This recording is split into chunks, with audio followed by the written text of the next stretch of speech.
ಇತ್ತೀಚಿನ ಸಂಚಿಕೆಗಳನ್ನು ಜಾಹೀರಾತಿನ ಕಿರಿಕಿರಿ ಇಲ್ಲದೆ ನೋಡಿ.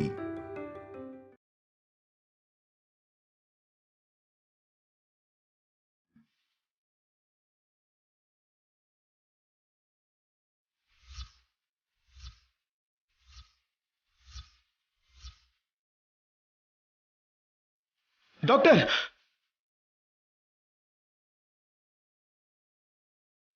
ಅಮ್ಮ ಅಮ್ಮ ಕಣ್ಬಿಡಮ್ಮ, ಅಮ್ಮ ಅಮ್ಮ ಕಣ್ಬಿಡಮ್ಮ, ಅಮ್ಮ.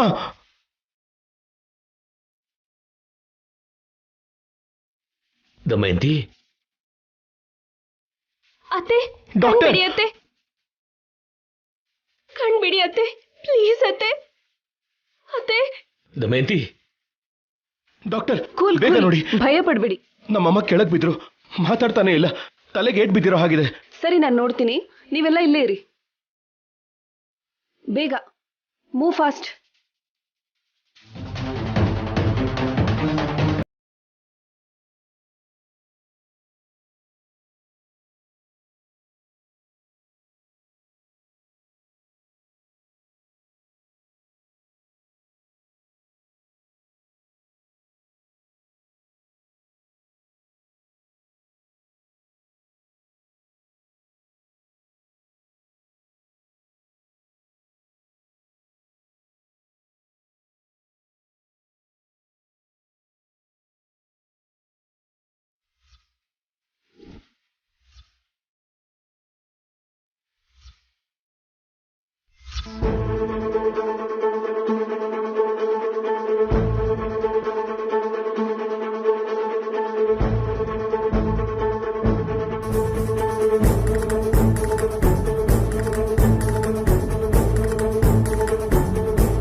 ಡಾಕ್ಟರ್, ಡಾಕ್ಟರ್, ನಮ್ಮಮ್ಮನ್ಗೇನು ಆಗಿಲ್ಲ ತಾನೆ?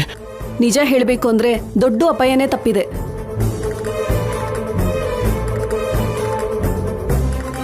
ಕೆಳಗಡೆ ಬಿದ್ದಾಗ ಭಾರ ಎಲ್ಲ ಕತ್ಮೇಲೆ ಬಿದ್ದಿದೆ. ಅದಕ್ಕೆ ವೋಕಲ್ ಕೋಡ್ಸ್ಗೆ ಏಟಾಗಿದೆ.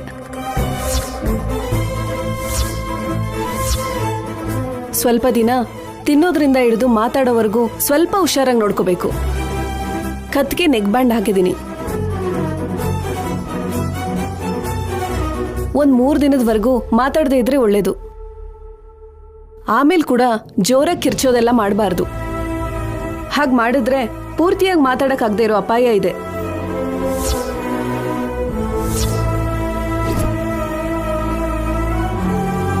ಡಾಕ್ಟರ್, ಈಗ ನಮ್ಮತ್ತೆ ನೋಡಬಹುದಾ? ಇನ್ನೂ ಪ್ರಜ್ಞೆ ಬಂದಿಲ್ಲ. ಬಂದ್ಮೇಲೆ ಮನೆ ಕರ್ಕೊಂಡು ಹೋಗ್ಬೋದು. ಹೋಗಿ ನೋಡಿ. Thank you doctor. ಅಮ್ಮ ಅಮ್ಮ, ಅತ್ತೆ, ದಮಯಂತಿ, ಅತ್ತೆ, ಅಮ್ಮ, ದಮಯಂತಿ. ಕಲ್ಯಾಣಿ, ಭಯ ಪಡ್ಬೇಕಾಗಿರೋದು ಏನು ಇಲ್ಲ ಅಂತ ಡಾಕ್ಟರ್ ಹೇಳಿದ್ರಲ್ಲ. ನಿಮ್ಮತ್ತೆ ತುಂಬಾ ಗಟ್ಟಿಗಿತ್ತಿ, ಏನೂ ಆಗಲ್ಲ ಬಿಡು. ಪಾಪಿ ಚಿರಾಯು ಅಂತಾರಲ್ವಾ. ಅಪ್ಪ, ಏನ ಮಾತುಗಳು?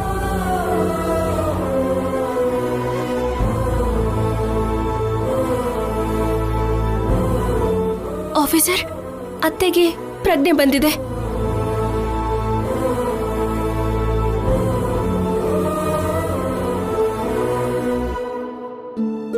ಅಮ್ಮ ಅಮ್ಮ, ಇವಾಗ ಹೇಗಿದೆಯಮ್ಮ? ಅಮ್ಮ,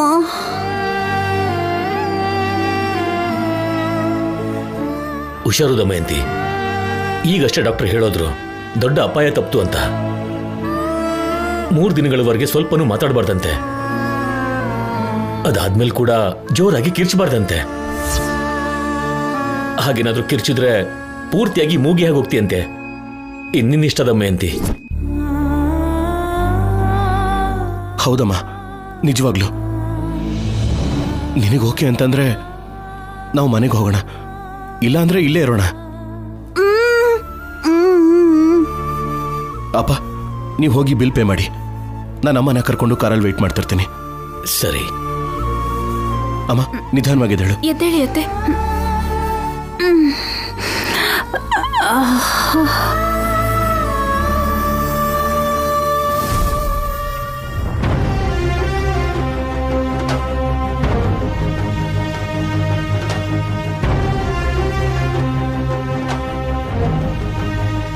ಏನು ಯೋಚನೆ ಮಾಡ್ತಿದ್ಯಾ ಸಿದ್ದು? ಏನೂ ಅರ್ಥ ಆಗ್ತಿಲ್ಲ ಅಮ್ಮ. ನಾನು ಎಷ್ಟೇ ಟ್ರೈ ಮಾಡಿದ್ರು ಚಾನ್ಸಸ್ ಸಿಗ್ತಿಲ್ಲ. ಹೊರಗಡೆ ಹೋಗ್ಬೇಕಂದ್ರೆ ಪೊಲೀಸರು, ಇಲ್ಲಿರಬೇಕು ಅಂದರೆ ಅತ್ತೆ ಹತ್ರ ಮಾತು ಅನ್ಸ್ಕೋಬೇಕು. ತುಂಬ ಸಹಿಸ್ಕೋತಿದ್ದೀನಮ್ಮ. ಸಂಪದ ಅಂತೂ ತುಂಬ ಫೀಲ್ ಆಗ್ತಿದ್ದಾಳೆ. ನಾನೇನಾದ್ರೂ ಹೇಳಿದ್ರೆ ನಿನಗೆ ಕೋಪ ಬರುತ್ತಲ್ವಾ? ನೀನ್ ಒಳ್ಳೇದಕ್ಕೆ ಹೇಳ್ತಾ ಇದ್ದೀನಿ. ಆದ್ರೆ ನೀನ್ ಆ ಸಂಪದನ್ ಮೇಲಿರೋ ಹುಚ್ಚು ಪ್ರೀತಿಯಿಂದ ನನ್ ಮೇಲೆ ಕೂಗಾಡ್ತಿದ್ಯಾ. ನಾನ್ ಹೇಳೋದನ್ನ ಸ್ವಲ್ಪ ಕೇಳೋ. ಏನಮ್ಮ ಅದು? ನಿಂತ್ಕೋ.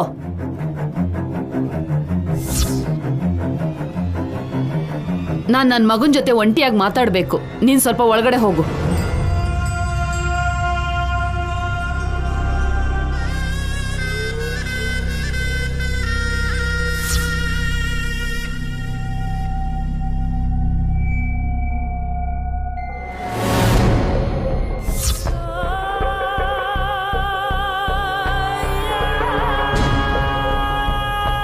ನೀನು ಸಂಪದ ಅಂತ ಓಡಾಡ್ತಾ ಇದ್ಯಾ. ಮದ್ವೆ ಮಾಡ್ಕೋಬೇಕು ಅನ್ಕೊಂಡಿದ್ಯಾ.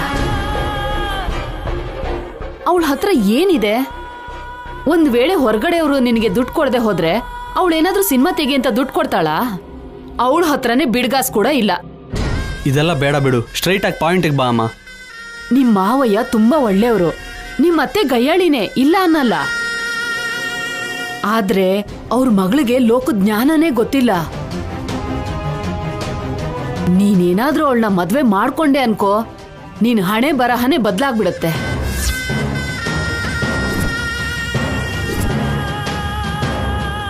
ಹೆಚ್ಚು ಕಮ್ಮಿ 20 ಕೋಟಿ ಆಸ್ತಿ ಇದೆ. ಈ ಮನೆ ಅಳಿಯ ಆದ್ರೆ ಯಜಮಾನ್ಕೆ ಎಲ್ಲ ನಿಂದೇನೆ. ಆಮೇಲೆ ರಾಜಮ್ಮ ಕೂಡ ಬಾಯಿ ಮುಚ್ಕೊಂಡಿರ್ತಾಳೆ. ಯಾಕೆಂದ್ರೆ ಮಗಳ ಜೀವನ ನಿನ್ ಕೈಲಿ ಇರುತ್ತಲ್ವಾ. ಅಮ್ಮ, ನನಗೆ ಸಂಪದ ಅಂದ್ರೆ ಪ್ರಾಣ. ಅಷ್ಟು ಪ್ರೀತಿ ಇಲ್ಲ ಅಂದಿದ್ರೆ ಅವಳಿಗೆ ಮದುವೆ ಆಗಿ ಮಗು ಇದ್ರು ಅವಳ ಜೊತೆ ಜೀವನ ಹಂಚ್ಕೊಳ್ಳೋದಕ್ಕೆ ಒಪ್ಕೋತೀನ? ಹಾಗೇನೆ ಸಂಪದ ಕೂಡ ನಾನಂದ್ರೆ ಪ್ರಾಣ ಅಮ್ಮ. ನಾನು ನಂಬ್ಕೊಂಡು ಬಂದಿರೋಳಿಗೆ ಹಾಗೆ ನಾನು ಮೋಸ ಮಾಡಲ್ಲ. ಪ್ರಾಣ ಹೋದ್ರೂ ನಾನು ಅವಳನ್ನ ಬಿಡೋದಿಲ್ಲ ಅಮ್ಮ. ನಾನೇನು ಬಿಟ್ಬಿಡು ಅಂತ ಹೇಳದ್ನಾ? ಇಲ್ವಲ್ಲ.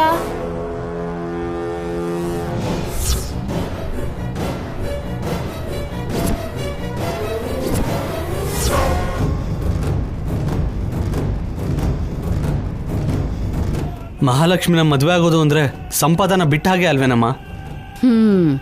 ಇದೆ ನಿನ್ಗೂ ನನ್ಗೂ ಇರೋ ವ್ಯತ್ಯಾಸ.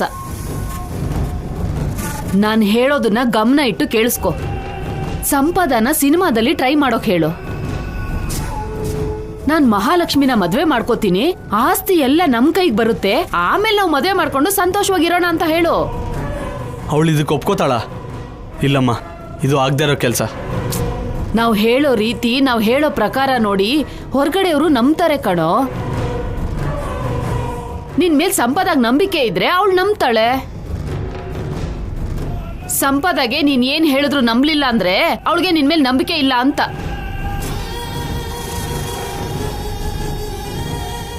ನೀನೇ ಯೋಚನೆ ಮಾಡು. ನಿನ್ ಜೀವನನ ನೀನೇ ಸರಿ ಮಾಡ್ಕೋ. ನಿನ್ ಒಳ್ಳೇದಕ್ಕೋಸ್ಕರ ನಿನ್ ಹೆತ್ತ ತಾಯಿ ಹೇಳೋದಿಷ್ಟೇ.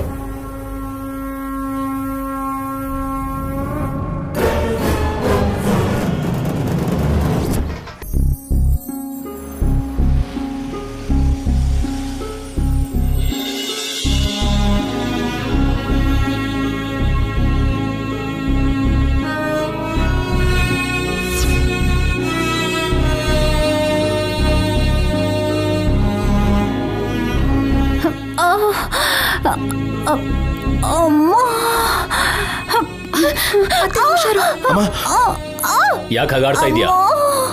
ಹಾವು ಸತ್ರು ಕೋಲ್ ಮುರಿಲಿಲ್ಲ ಅಂದ್ರೆ ಇದೆ. ಪಾಪ ಹೋಗ್ಲಿ ಅಂತ ಕಲ್ಯಾಣಿ ನಿನ್ನ ಹಿಡ್ಕೊಂಡಿದ್ರೆ ನಿನಗೆ ಮಾತ್ರ ನಿನ್ ಪೊಗರು ಕಮ್ಮಿನಾಗಿಲ್ಲ. ನನ್ನ ಮೇಲೆ ಇವಳು ಪಾಪ ಅಂತ ಕರುಣೆ ತೋರಿಸೋ ಅಗತ್ಯ ಇಲ್ಲ. ಕಲ್ಯಾಣಿ, ನಿಮ್ಮ ಅತ್ತೆ ಅಂತವ್ರಿಗೆ ಕೇಳಿದ್ರು ತುಳಸಿ ನೀರು ಕೂಡ ಕೊಡಬಾರ್ದು. ಅಯ್ಯೋ ಮಾವಯ್ಯ, ಯಾಕೆ ಹಾಗಂತೀರಾ? ಮತ್ತೆ ಹೇಗೆ ಹೇಳ್ಬೇಕಮ್ಮ? ನಾನು ಎಷ್ಟು ಸಲ ಹೇಳಿದ್ದೀನಿ, ಈ ಬಾಯಿಂದ ಮುಂದೆ ಇರೋರಿಗೆ ಬೈಬೇಡ ಅಂತ. ಕೇಳಿದ್ಲಾ? ಇಲ್ವಲ್ಲ. ಅದಕ್ಕೆ ಕೆಲವು ದಿನ ಬಾಯಿಗೆ ಬೀಗ ಹಾಕಿದಾನೆ ಆ ದೇವ್ರು. ಅಪ್ಪ ಸಾಕು ಸುಮ್ಮನಿರ್ತೀಯ. ಪಾಪ ಅಮ್ಮಗೆ ಎಷ್ಟು ನೋವಾಗ್ತಿದ್ಯೋ ಅಂತ ಯೋಚನೆ ಮಾಡಿದೆ, ಇನ್ನೂ ಬೇಜಾರು ಮಾಡ್ತಿದ್ಯಲ್ಲ. ಅಮ್ಮ ನೀನ್ ನಡಿ.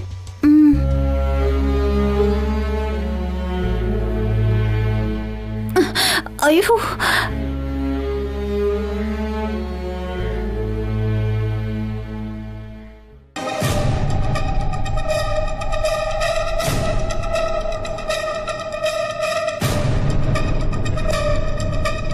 ನೀನೇನಾದ್ರೂ ಅವಳನ್ನ ಮದ್ವೆ ಮಾಡ್ಕೊಂಡೆ ಅನ್ಕೋ, ನೀನ್ ಹಣೆ ಬರಹನೆ ಬದಲಾಗ್ಬಿಡತ್ತೆ. ಹೆಚ್ಚು ಕಮ್ಮಿ 20 ಕೋಟಿ ಆಸ್ತಿ ಇದೆ.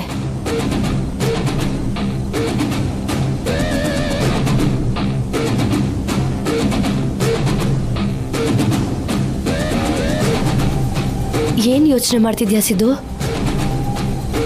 ನನ್ಗೇನ್ ಹೇಳ್ಬೇಕು ಅಂತನಾ? ಇಲ್ಲಿಗೆ ಬಂದ್ 2-3 ದಿನದಲ್ಲೇ ನೀನ್ ತುಂಬಾನೇ ಬದಲಾಗಿದ್ಯಾ. ನಿಮ್ ಸಂಬಂಧಿಕರು, ನಿಮ್ಮ ಅಮ್ಮ, ನೀನು, ಹೀಗೆ ನೀವೆಲ್ಲರೂ ಒಂದಾಗ್ಬಿಟ್ರಿ. ನಾನೊಬ್ಳೆ ಒಂಟಿ ಆದೆ, ಹೊರ್ಗಿನೋಳು ಅನ್ನಿಸ್ತಿದೆ ನಂಗೆ. ನಾನಿದ್ದೀನಿ ಅಂತ ನೀವು ಸರಿಯಾಗಿ ಮಾತಾಡ್ಕೊಳಕ್ಕೂ ಆಗ್ತಿಲ್ಲ ಪಾಪ. ಅರ್ಥ ಆಯ್ತು ಸ್ಯಾಮ್, ನಮ್ಮಮ್ಮ ಅಂದಿರೋ ಮಾತುಗಳಿಗೆ ನೀನು ಫೀಲ್ ಆಗ್ತಿದ್ಯಾ ಅಂತ. ಫೀಲ್ ಆಗೋದಲ್ಲ ಸಿದ್ದು, ಪ್ರತಿ ಸಲ ನಿಮ್ಮಮ್ಮ ನನಗಂತಾರೆ, ನಾನು ಏನ್ ಮಾಡಿದ್ರು ನಿಮ್ಮಮ್ಮನಿಗೆ ತಪ್ಪಾಗನ್ಸುತ್ತೆ. ಇನ್ನು ಸಹಿಸ್ಕೊಳ್ಳೋದಕ್ಕೆ ನನ್ನಿಂದ ಆಗಲ್ಲ ಸಿದ್ದು. ನನ್ಗಿಲ್ಲಿರೋದಕ್ಕೆ ಆಗ್ತಿಲ್ಲ. ಸ್ಯಾಮ್, ಇಲ್ಲಿರೋದು ನಮ್ಗೆ ಅಗತ್ಯ ಸ್ಯಾಮ್. ಅದು ಅಲ್ಲದೆ ನಮ್ಮ ಮಾವನಿಗೆ ತುಂಬ ಆಸ್ತಿ ಇದೆ. ಇವಾಗ ನಾವು ಹೋಗಿ ಬೆಂಗಳೂರಲ್ಲಿ ಅವಕಾಶಕ್ಕೋಸ್ಕರ ಮತ್ತೆ ಓಡಾಡೋ ಬದಲು ಇಲ್ಲೇ ನಮ್ಮ ಮಾವನಿಗೆ ಸ್ವಲ್ಪ ಬಿಡಿಸಿ ಹೇಳಿ ನಮ್ಮ ಮಾವನ ಹತ್ರ ದುಡ್ಡು ಹಾಕಿಸಿ ಮೂವಿ ಪ್ಲ್ಯಾನ್ ಮಾಡೋಣ ಅಂತ ಯೋಚನೆ ಮಾಡ್ತಿದ್ದೀನಿ. ಒಂದ್ಸರಿ ನಾವು ಮೂವಿ ತೆಗೆದು ಹಿಟ್ ಆಯಿತು ಅಂದರೆ ಶೌರ್ಯ ಅಷ್ಟೇ ಅಲ್ಲ, ಯಾರೂ ನಮ್ಮನ್ನು ಏನೂ ಮಾಡೋಕ್ಕಾಗಲ್ಲ. ಇನ್ನು ನಮ್ಮ ಅಮ್ಮನ ಬಗ್ಗೆ ಅಂತೀಯಾ? ಅವಳ ಮಾತನ್ನು ನಾನೇ ಸೀರಿಯಸ್ ಆಗಿ ತಗೊಳ್ಳಲ್ಲ. ಅಂಥದ್ದು ನೀನು ಯಾಕೆ ಯೋಚನೆ ಮಾಡ್ತಿದ್ಯಾ ಸ್ಯಾಮ್? ನನ್ನ ನಂಬು ಸ್ಯಾಮ್, ನಿನಗೋಸ್ಕರ ನಿನ್ನ ಜೊತೆ ಜೀವನ ನಡೆಸೋಕ್ಕೋಸ್ಕರ ಎಷ್ಟು ಕಷ್ಟನಾದರೂ ಪಡ್ತೀನಿ. ನಿನಗೆ ಮಾತ್ರ ಇನ್ನೂ ಕಷ್ಟ ಕೊಡೋಕ್ಕಾಗಲ್ಲ ಸ್ಯಾಮ್. I love you.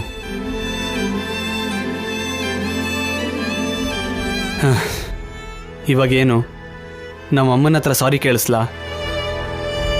ಬೇಡ ಬಿಡಿಸಿದ್ದು, ಮತ್ತೆ ನಿಮ್ಮಮ್ಮ ಬೇರೆ ತರ ಅರ್ಥ ಮಾಡ್ಕೋತಾರೆ.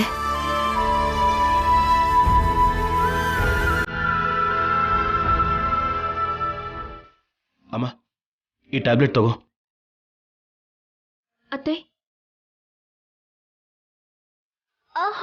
ಅಮ್ಮ,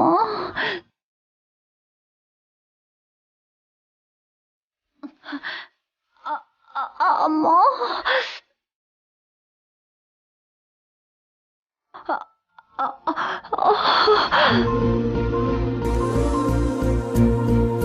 ಶೌರ್ಯ, ನನ್ನ ಕೈಲಿ ಆಗ್ತಾ ಇಲ್ಲ ಕಣೋ. ಟ್ರೈ ಮಾಡುವಮ್ಮ, ಇಲ್ಲಾಂದ್ರೆ ಹೇಗೆ ಕಡಿಮೆ ಆಗತ್ತೆ ಹೇಳು?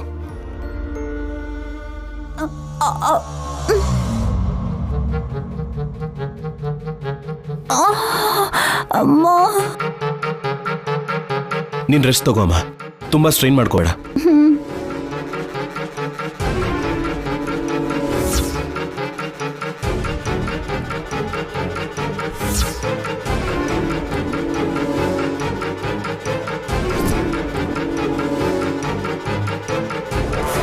ಕಲ್ಯಾಣಿ, ಅಮ್ಮಂಗೆ ಜ್ಯೂಸ್ ತಗೊಂಡ್ ಬಾ.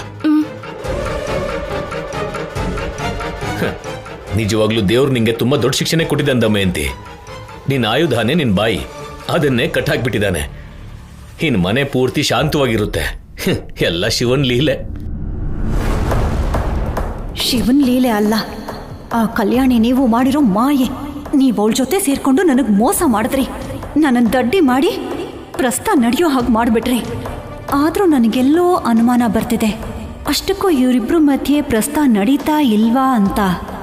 ನಡೆದಿಲ್ಲ ಅನ್ನೋದು ಗೊತ್ತಾದ್ರೆ ಆವಾಗ ನನ್ನ ವಿಶ್ವರೂಪ ತೋರಿಸ್ತೀನಿ. ಕಲ್ಯಾಣಿನ ಒಂದು ಆಟ ಆಡಿಸ್ತೀನಿ. ಅತ್ತೆ, ಜ್ಯೂಸ್ ಕುಡಿರಿ. ನೀನು ಮಾಮೂಲಿ ನಟಿ ಅಲ್ವೇ? ಈ ಪ್ರಸ್ತುತ ಕತೆನೆಲ್ಲ ನೀನೇ ಪ್ಲಾನ್ ಮಾಡ್ಕೊಂಡಿರ್ತೀಯ. ನನ್ನ ಮಂಚದ ಮೇಲೆ ಬೀಳಿಸ್ಬೇಕು, ಆಗ ನಿನಗೆ ಅಡ್ಡ ಬರೋರು ಯಾರೂ ಇಲ್ಲ ಅಂತ ಇದನ್ನೆಲ್ಲ ಮಾಡಿರೋದು ನೀನೇ ಅಲ್ವಾ? ಕಲ್ಯಾಣಿ, ಇಲ್ಲಿ ಕೊಡಮ್ಮ. ನಿನ್ನ ಅತ್ತೆಗೆ ನಾನೇ ಹತ್ರ ಇದ್ದು ಕುಡಿಸ್ತೀನಿ, ನೀವು ಹೊರಡಿ. ಅಪ್ಪ, ನಾನು ಕಲ್ಯಾಣಿ ದೇವಸ್ಥಾನಕ್ಕೆ ಹೋಗಿ ಅಮ್ಮನ ಹೆಸರಲ್ಲಿ ಪೂಜೆ ಮಾಡಿಸ್ಕೊಂಡು ಬರ್ತೀವಿ. ಹುಷಾರಾಗಿ ನೋಡ್ಕೋ ಅಪ್ಪ. ಅಮ್ಮ, ನೀನ್ ರೆಸ್ಟ್ ತಗೋ. ಹೋಗಿ ಬರ್ತೀವತ್ತೆ. ಬಾ ಕಲ್ಯಾಣಿ.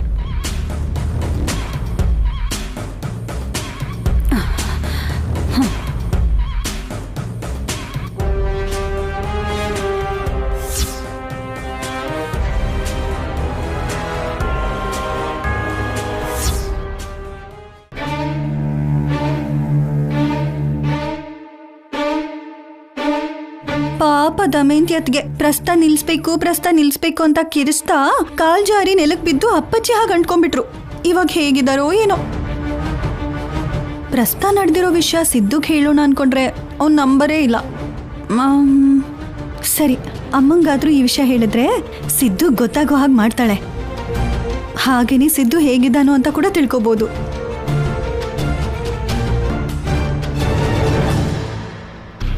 ನಿಮ್ಮ ಅತ್ತೆ ಜೊತೆ ಹುಷಾರು ಸಿದ್ದು, ಅವಳು ತುಂಬಾ ಬುದ್ಧಿವಂತೆ. ಪರಿಸ್ಥಿತಿ ಸರಿ ಹೋಗೋವರೆಗೂ ನೀವಿಬ್ರು ಹೊರಗಡೆ ಬರ್ದೇ ಇರೋದೇ ಒಳ್ಳೇದು. ಪಲ್ಲವಿ ಯಾಕೆ ಫೋನ್ ಮಾಡ್ತಿದ್ದಾಳೆ? ಹಲೋ ಹಲೋ ಅಮ್ಮ, ಎಲ್ಲಿದ್ಯಾ? ಸಿದ್ದು ನಿನ್ ಪಕ್ಕದಲ್ಲೇ ಇದ್ದಾನಾ? ಅವನು ಎಲ್ಲಿ ಹೋಗಿದಾನೋ ನನಗೆ ಗೊತ್ತಿಲ್ಲ. ಆ ಶೌರ್ಯ ಶೂಟ್ ಮಾಡ್ದಾಗಿಂದ ನನಗೆ ಕಾಣಿಸ್ತಾನೆ ಇಲ್ಲ. ನನಗೆ ಫೋನ್ ಕೂಡ ಮಾಡಿಲ್ಲ. ಪಾಪ, ಅವನೇನೋ ಆ ಸಂಪದ ಜೊತೆ ಅಷ್ಟು ಕಷ್ಟಪಡ್ತಿದ್ರೆ ಇಲ್ಲಿ ಇವ್ರು ನೋಡಿದ್ರೆ ಶುಭ ಕಾರ್ಯ ಮಾಡೋದ್ರಲ್ಲಿದ್ದಾರೆ. ಅರ್ಥ ಆಗೋ ಹಾಗೇಳೆ. ಶೌರ್ಯ ಕಲ್ಯಾಣಿಗೆ ಮದುವೆ ಆದ್ಮೇಲೆ ನಡೆಯೋ ಪ್ರಸ್ತಾವ ಮುಗ್ದೋಯ್ತಮ್ಮ.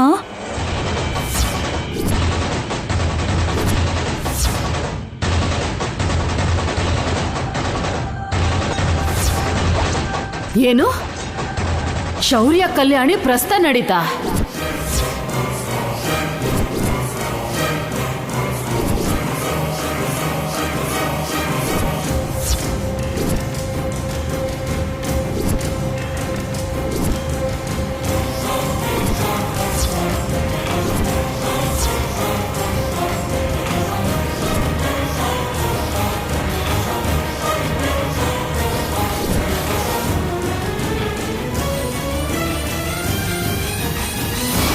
ಹೌದಮ್ಮ, ಇನ್ ಸದ್ಯದಲ್ಲೇ ಮನೆ ಮಧ್ಯೆ ಇರೋ ಗೋಡೆ ತೆಗ್ದಾಕಿ ಎಲ್ಲರೂ ಸೇರಿ ನಮ್ಮ ಕುಟುಂಬ ಆನಂದ ಕುಟುಂಬ ಅಂತ ಹಾಡು ಹಾಡ್ತಾ ಆನಂದವಾಗಿರ್ತಾರೆ.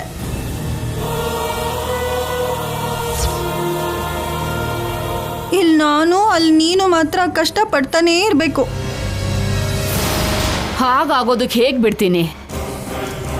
ಏನಾದ್ರೂ ಮಾಡಿ ಸಂತೋಷವಾಗಿ ಇರದೇ ಇರೋ ಹಾಗೆ ಮಾಡ್ತೀನಿ. ಅದು ನಡೆಯೋ ಕೆಲ್ಸದ ಹಾಗಿಲ್ಲ ಬಿಡಮ್ಮ. ಪ್ರಸ್ತ ತಡಿಬೇಕು ಅಂತ ಪ್ರಯತ್ನ ಮಾಡಿರೋ ದಮಯಂತಿ ಅತ್ಗೆನೇ ಮಂಚದ ಮೇಲೆ ಬಿದ್ದಿದ್ದಾರೆ. ಇವಾಗ ಕಲ್ಯಾಣಿ ಟೈಮೇ ನಡೀತಿದ್ಯಮ್ಮ.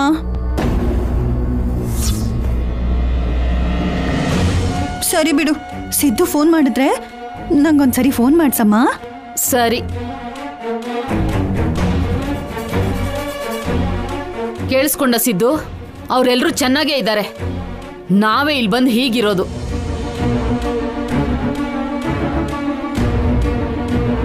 ಇನ್ನು ಎಷ್ಟು ದಿನ ಈ ಶನಿ ಬಿಡೋದಿಲ್ವೋ ಪುರೋಹಿತ್ರನ್ನ ಕೇಳಬೇಕು. ಏನಾದ್ರೂ ಹೇಳ್ಬೇಕು ಅಂದ್ರೆ ಡೈರೆಕ್ಟ್ ಆಗಿ ಹೇಳಿ ಅತ್ತೆ,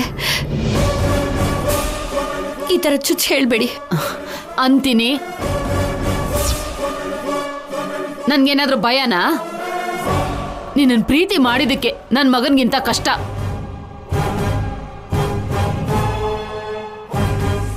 ಅಮ್ಮ, ನಿನ್ನ ಕೈ ಮುಗಿತೀನಿ, ಮತ್ತೆ ಶುರು ಮಾಡಬೇಡ. ಸಿದ್ದು, ನನಗೆ ನನ್ನ ಮಗು ಬೇಕು. ಮೊನ್ನೇನು ಹೀಗೆ ಕೇಳಿದೆ. ಇವನು ಅದಕ್ಕೋಸ್ಕರ ಸಾವಿನ ಮನೆವರೆಗೂ ಹೋಗಿ ಬಂದ. ಮತ್ತೆ ಶುರು ಮಾಡ್ದ. ಅಮ್ಮ ತಾಯಿ, ನಿನಗೆ ನನ್ನ ಮಗ ಬೇಕಾ ನಿನ್ ಮಗ ಬೇಕಾ?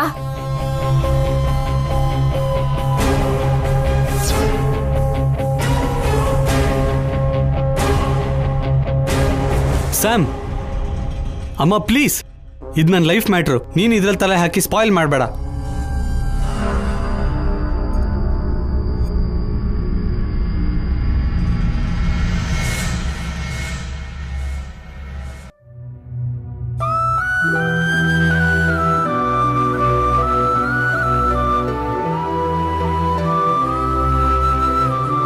ಅಮ್ಮ, ಯಾರಾದ್ರೂ ನಾಟಿ ವೈದ್ಯರಿದ್ರೆ ಕರೆಸ್ಬಹುದಿತ್ತಲ್ಲಮ್ಮ?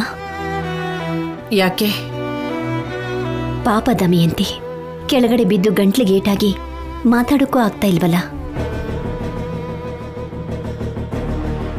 ದಮಯಂತಿ ಮಾತಾಡೋ ಮಾತುಗಳು ಆ ದೇವ್ರಿಗಿಷ್ಟ ಆಗದೇನೆ ಹೇಗೆ ಮಾಡಿರ್ತಾನೆ. ಈ ಟಾಪಿಕ್ ಯಾವುದೋ ನಮಗೆ ಉಪಯೋಗ ಆಗೋ ಹಾಗಿದೆಯಲ್ಲ. ದಮಯಂತಿ ಅದ್ಗೆ ತೋರಿಸಿದ್ರೆ ಹಾಗೆ ಒದ್ದಾಡ್ ಹೋಗ್ತಾರೆ. ಸರಿಯಾಗಿ ಹೇಳಿದೆ ಪಾರ್ವತಿ. ಬೆಳಿಗ್ಗೆ ಎದ್ದ ತಕ್ಷಣ ಯಾರಿಗೆ ಬೈಯೋಣ, ಯಾರ ಮೇಲೆ ಕೈ ಮಾಡೋಣ ಅಂತಾನೆ ನೋಡ್ತಾ ಇರ್ತಾಳೆ ದಮಯಂತಿ. ಇರಬಹುದಪ್ಪ, ಆದ್ರೆ ಈಗ ಅವಳ ಆರೋಗ್ಯ ಸರಿ ಇಲ್ಲ ಅಲ್ವಾ? ದಮಯಂತಿ ಮಾಡಿರೋ ಪಾಪಗಳೆಲ್ಲ ಇವತ್ತು ತುಂಬಿದೆ.